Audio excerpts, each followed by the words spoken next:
سلام دوستان، امروز میخوام توی 5 دقیقه بهت یه پاپیون یاد بدم که 5 کاربرد داشته باشه. برای ساختنش فقط یه تیکه روبان میخواد.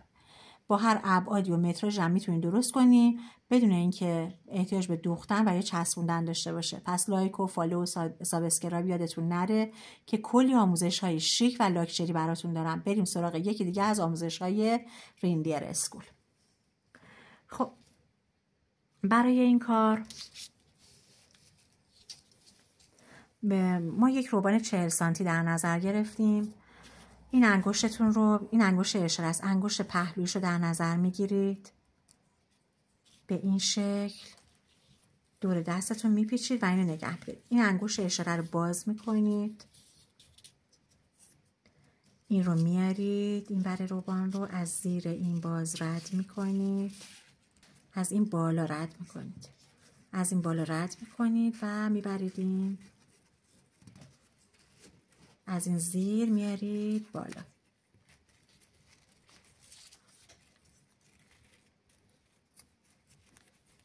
و بعد از اینجا رد میکنید.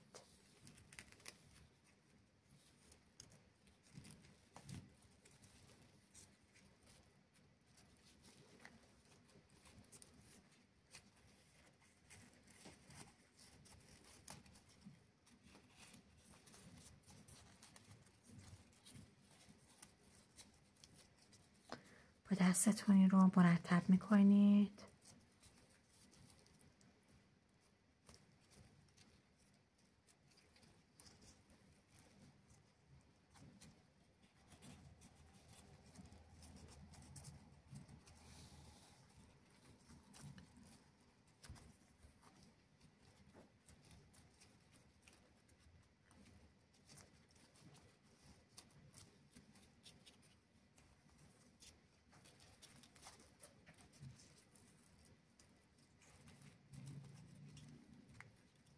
این ور رو که بکشید سفت میشه. این هم از پاپیون شیک و جذاب ما. میتونید گیره رو کاور کنید و بهش بزنید یا به عنوان گل سر ازش استفاده کنید. آموزشش رو هم تو آموزش کاور کردن گل سر رو تو آموزش های قبلی خدمتتون گذاشتم. براتون این بالا میگذارم.